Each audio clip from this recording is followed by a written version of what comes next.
كاين بزاف ديال الناس اللي كيلخبطوا بين الحزن والاكتئاب وكيقولوا انا مكتئب غير حيت نهارو ما كانش زوين او حيت حس براسو حزين شويه. ولكن الحقيقه ان الحزن والاكتئاب ماشي نفس الحاجه. الحزن هو احساس طبيعي كيجينا في مواقف معينه، بحال ملي نفقدوا شخص او نخسروا فرصه او نحسوا بخيبه امل في شي حاجه كنا باغينها بزاف.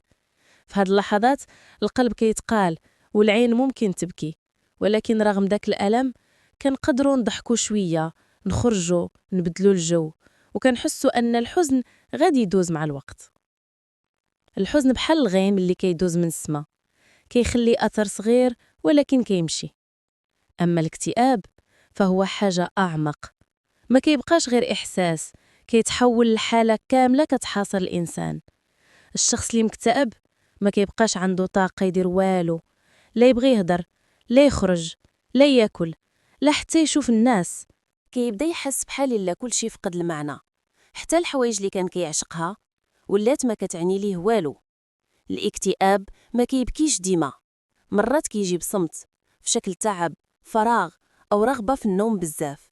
وهذه نقطة مهمة، الحزين كيعرف علاش حزين، ولكن المكتئب مرات ما كيعرفش السبب. يقدر يقولك ما عرفتش شنو فيا، غير ما باغيش نعيش، ما باغيش نهضر مع حد. الاكتئاب ماشي ضعف شخصية وماشي قلة إيمان، هو مرض نفسي حقيقي كيتعلق بتغيرات كيميائية في المخ وبأفكار سلبية كتدور بحال دائرة مسدودة.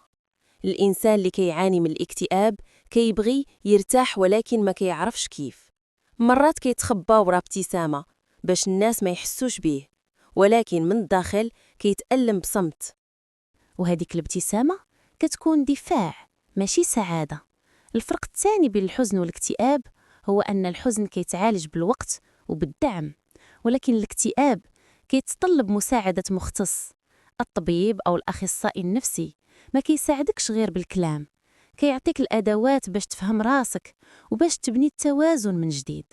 مهم بزاف نفرقوا بين الجوج باش ما نبقاوش نهونوا من الألم ديال الناس واللي نستهزئوا بيهم بعبارات بحال راه غير دير عقلك أو صلي وتهنى.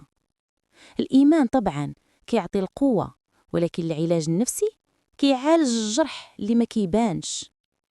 وخاصنا نعرفوا أن الاكتئاب ما كيعنيش النهاية، بالعكس بزاف ديال الناس تغلبوا عليه غير لأنهم طلبوا المساعدة وما بقاوش ساكتين. ودايما نقولوا لأنفسنا الحزن مرحلة، ولكن الاكتئاب مرض، والفرق بيناتهم هو أن الحزن كيمشي بوحده، أما الاكتئاب خاصو يد، تفهم وعلاج.